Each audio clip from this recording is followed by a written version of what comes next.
일단 오늘 경기가 뭐 1위를 결정할 수 있는 그런 경기가 될 수도 있었잖아요. 근데 어쨌든 아스날과 리버풀이 1대1로 비겼는데 약간 이제 경기 자체가 치고 받다가 마지막엔 좀 힘이 두 팀 다 좀 빠지는 모습이 있긴 했어요. 그런데 경기 자체는 초중반까지 매우 수준이 높았습니다. 일단 첫 번째 득점 장면 보면 전략이 매우 좋았죠. 아스날 선수들이 프리킥이 넘어올 때 앞으로 먼저 나가 있습니다. 오프사이드 라인에 걸려 있다가 이제 이게 선수들이 앞으로 가 있으니까 리버풀의 수비 라인이 뭐 뒤로 갈 수는 없잖아요. 갈 이유도 없고. 그래서 올라와 있는 상황인데 이때 킥을 처리하는 순간 아스날에 이 들어갔던 선수들이 순간적으로 올라왔다가 다시 들어가죠. 그래서 타이밍을 뺏는 거거든요. 근데 이 타이밍을 뺐을 때 이 타이밍을 순간적으로 리버풀이 놓치는 장면이 나옵니다. 그래서 확대를 해보면 마갈량이스가 안쪽으로 들어왔다가 다시 나가는데 이때 코나테가 마갈량이스를 막아야 됐거든요. 그런데 코나테가 오프사이드 라인을 건다고 멈춥니다. 멈추니까 들어왔다 나가는 타이밍이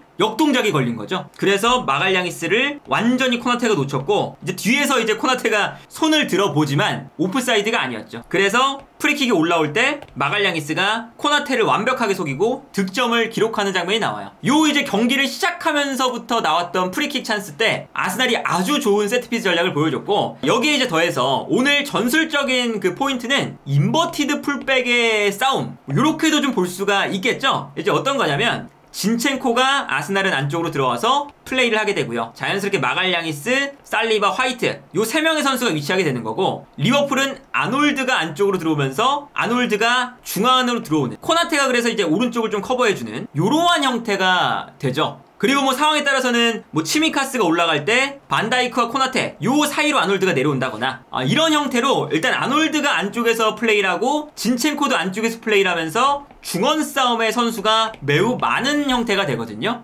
근데 여기서 그 아스날은 프리킥을 얻어낼 때 그때 진첸코가 안쪽에서 프리킥을 얻어냈어요. 이 장면이죠. 안쪽으로 패스가 들어가는 장면인데 이때 진첸코가 인버티드 풀백이니까 안쪽으로 들어와서 미드필더 싸움을 도와주고 있죠. 그리고 여기서 진첸코가 볼을 빼앗아 냈기 때문에 볼을 빼앗아서 하베르츠에게 패스 여기서 반칙이 나오면서 아스날이 득점을 기록할 수 있는 프리킥을 얻게 되는 걸 볼 수가 있습니다. 그런데 반면에 아놀드가 안쪽으로 들어와서 플레이메이킹을 도와주는 게 그 리버풀 입장에서는 아스날이 진첸코를 안쪽으로 들어오게 하는 것보다 더 영향력이 크거든요. 이 장면을 보시면 확실히 포메이션을 볼 수가 있죠. 아놀드가 중앙으로 들어오면서 가운데로 들어가고 왼쪽에 코나테, 오른쪽에 반다이크 그리고 치미카스가 좀 올라가 주면서 치미카스, 디아스, 각포가 있어요. 그리고 맨 끝에 살라가 있거든요. 근데 기본적으로 치미카스가 올라가면서 공격 숫자를 늘려주니까 이 아스날의 수비수들이 자연스럽게 좀 분산이 됩니다. 그리고 여기서 노리는 건 살라와 진첸코의 1대1 상황을 만드는 거죠. 그러니까 이 장면을 보시면 아스날의 수비수들이 한 명씩 붙잡고 있기 때문에 반대편에서 살라와 진첸코가 1대1이에요. 근데 이 공간으로 아놀드가 가운데로 들어와서 패스를 공급을 하다 보니까 진첸코와 살라가 1대1로 맞붙게 되죠. 근데 여기서 살라가 오늘 경기 정말 예술적인 플레이를 보여줬습니다. 안쪽으로 접고 들어오면서 진첸코를 완벽하게 속였고 진첸코와 1대1 싸움에서 이긴 다음에 득점을 기록하는데 이 득점도 골포스트 상단 구석으로 완전히 들어가면서 라약 골키퍼의 손이 안 닿는 곳으로 절묘하게 들어갔습니다. 이 장면도 보시면요. 진첸코가 인버티드 풀백이니까 안쪽으로 들어오는 경우가 있어요. 근데 이렇게 되면 진첸코가 안으로 들어왔을 때 리버풀이 볼을 빼앗는 순간 특히나 아놀드가 볼을 소유하는 순간 살라가 진첸코의 뒷공간으로 뛰어들어가겠죠. 그래서 이 공간으로 뛰어들어가는 살라에게 또 아놀드가 예술적인 패스를 넣어줍니다. 그러니까 이 아놀드의 이 패스 공급 능력은 이번 시즌 뭐 리버풀의 당연하게도 핵심 패턴이라고 볼 수가 있겠고 여기서 또 살라가 넓은 공간에서 플레이할 수 있는 이런 모습이 나와요. 그리고 살라가 참 좋은 건 직접 돌파도 가능하지만 플레이메이킹도 가능합니다. 그래서 이 장면에서는 살라가 이제 들어오다가 뛰어들어가는 각포에게 아주 절묘한 스루 패스를 찔러주는 걸 볼 수가 있거든요.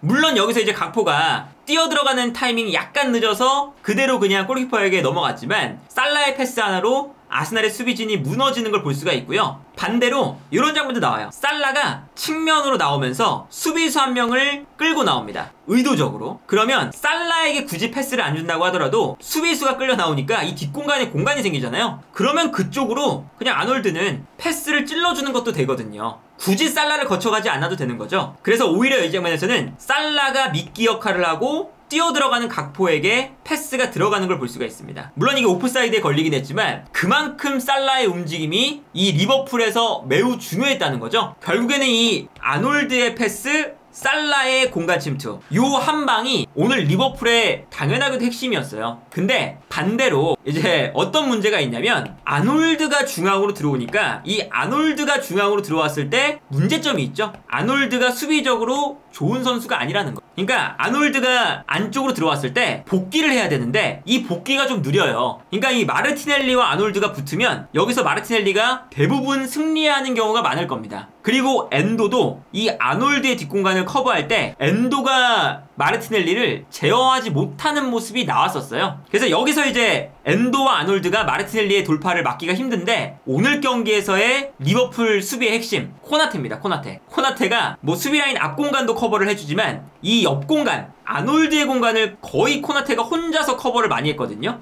그래서 이제 오늘 경기에서의 저 쟁점은 마르티넬리가 아놀드의 뒷공간을 공략할 수 있느냐, 살라가 진첸코의 뒷공간을 공략할 수 있느냐, 요 포인트였죠. 이 장면 보시면 마르티넬리가 볼을 끌고 올라가는데 아놀드가 공격에 가담했다가 순간적으로 마르티넬리의 움직임을 방해합니다. 근데 여기서 수비가 안 됐어요. 그래서 마르티넬리가 너무나도 쉽게 아놀드를 이겨내거든요. 그러면 그 뒤쪽에 있는 이제 엔도가 아놀드의 뒷공간을 커버를 해줘야 되는데 여기서도 엔도가 마르티넬리의 스피드를 못 따라갑니다. 그래서 마르티넬리가 엔도도 돌파를 하는데 성공을 해요. 그래서 엔도도 완전히 마르티넬리가 돌파를 해서 볼을 끌고 올라오는데 이때 마르티넬리의 움직임을 막았던 선수가 코나테였죠. 코나테가 올라오면서 이 마르티넬리의 드리블을 막아내는 모습을 볼 수가 있었고요. 이 장면도 보시면 아놀드가 중앙으로 들어와서 플레이하다 보니까 아스날이 볼을 빼앗았을 때 마르티넬리가 아놀드의 뒷공간으로 뛰어들어갑니다. 근데 여기서 아놀드가 수비로 복귀하는 속도가 좀 느리죠. 그래서 이 다음 장면을 보면 마르티넬리가 드리블을 해서 올라가는데 아놀드가 못 따라가요. 대신에 코나테가 측면으로 나오고 있죠. 그리고 여기서 코나테가 마르티넬리의 움직임을 막아내는 걸 볼 수가 있습니다.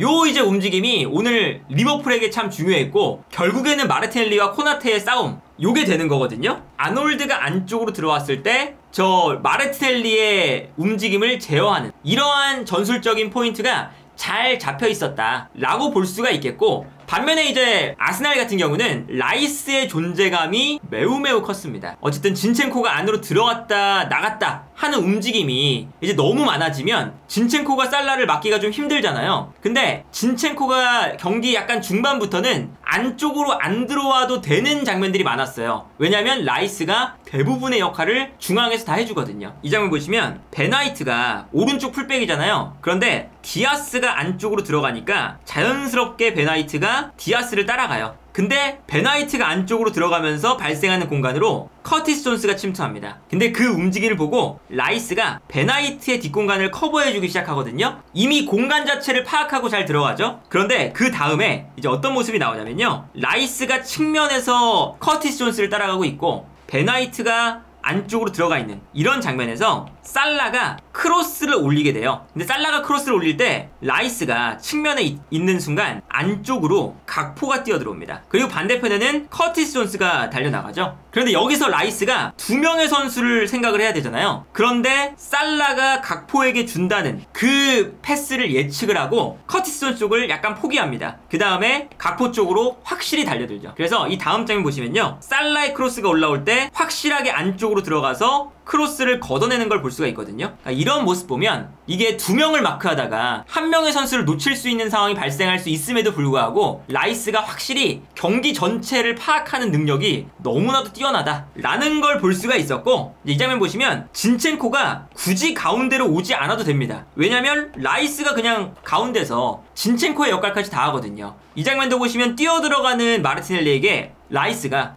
요 사이 공간으로 패스를 보내줘요. 정말 좋은 패스를 보내주고 마르티넬리가 뛰어들어가서 좋은 공간에서 볼을 잡습니다. 그런데 여기서 수비에 막혀서 마르티넬리가 돌파를 못하거든요. 그래서 백패스를 해요. 근데 백패스를 했는데 패스를 받아주는 선수가 또 라이스입니다. 그리고 라이스가 볼을 받아서 뛰어들어가는 마르티넬리에게 또다시 공간 패스를 절묘하게 넣어주죠.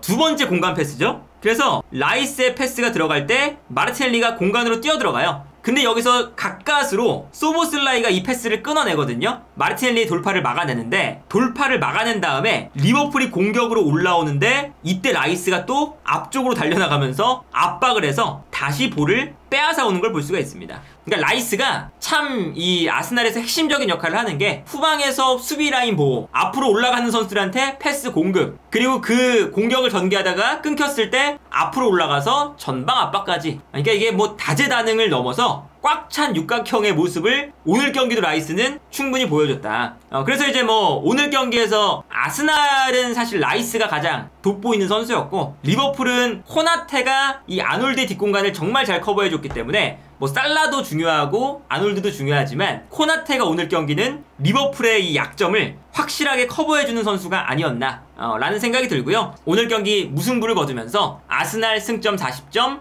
리버풀 승점 39점, 그리고 아스톤빌라가 여전히 리버풀과 승점이 동률입니다. 그래서 만약에 리버풀이 이기거나 아스날이 이겼으면 아스톤빌라 입장에서는 큰 꿈을 꾸기가 어려울 수도 있는데, 아스톤빌라가 이렇게 되면 약간 우리도 해볼 수 있지 않을까? 라는 생각을 조금씩 할 것 같고요. 그리고 맨시티 입장에서도 맨시티가 한 경기를 덜 치렀어요. 근데 당연하게도 요 이제 아스날, 리버풀, 아스톤빌라, 토트넘, 맨시티 요 5팀 중에 아스날과 리버풀 그 밑에 있는 3팀이라고 봤을 때 올라갈 가능성이 가장 높은 팀은 맨시티잖아요, 당연히. 아마 오늘 경기에서 가장 웃는 팀은 맨시티일 것 같고, 토트넘도 이렇게 되면 어쨌든 1위를 계속 지키다가 약간 내려온 상태이긴 하지만 1위랑 4점 차이밖에 안 납니다. 그래서 오늘 무승부는 우승 경쟁에 정말 혼란이 오게끔 만드는 무승부였다. 이제 오늘 경기는 우승 경쟁 경기였는데 약간은 이제 조금 아쉽게 끝나는 감도 있었다.